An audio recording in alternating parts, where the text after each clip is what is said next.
రాక్షసుడు అడిగిన వరాలకి సృష్టికర్త బ్రహ్మదేవుడే ఆశ్చర్యపోయిన ఘటన ఇది. ఇంతకీ ఆ వరాలు ఏమిటి? ఆ వరాలతో విష్ణువుని చంపాలని ఆ రాక్షసుడు ఎందుకు అనుకున్నాడో తెలుసుకునే ముందు ఆదిశక్తి ఛానల్ ను సబ్స్క్రైబ్ చేసుకోండి ప్లీజ్. కృతయుగంలో హిరణ్యకశ్యపుడి తమ్ముడైన హిరణ్యాక్షుడిని విష్ణువు వరాహావతారం ఎత్తి చంపుతారు. అప్పటి నుంచి శ్రీ మహావిష్ణువుని బద్ధశత్రువుగా భావించే ప్రహ్లాదుని తండ్రి అయిన హిరణ్యకశిపుడు దేవతలను విష్ణువుని చంపడానికి శక్తుల కోసం ఘోర తపస్సు చేస్తాడు. వేల సంవత్సరాల తర్వాత బక్క చిక్కి తపస్సు చేస్తున్న హిరణ్యకశిపుడి భక్తికి మెచ్చి బ్రహ్మదేవుడు ప్రత్యక్షమై వరం కోరుకోమంటారు.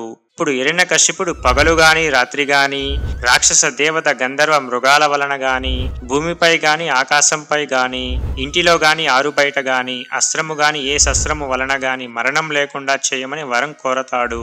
ఇలాంటి వరాన్ని ఇప్పటి వరకు ఎవరూ అడగకపోయినా హిరణ్యకశిపుడి తపస్సుకు మెచ్చి ఆ వరాలన్నిటినీ బ్రహ్మదేవుడు ఇస్తారు. ఈ వరాలతో గర్వం తలకెక్కి అహంకారంతో స్వర్గలోకంపై హిరణ్యకశిపుడు దాడి చేస్తాడు.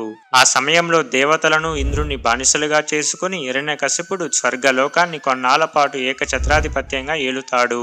ఈ వీడియో నచ్చితే లైక్ చేసి షేర్ చేయండి, కామెంట్ చేయడం మర్చిపోకండి.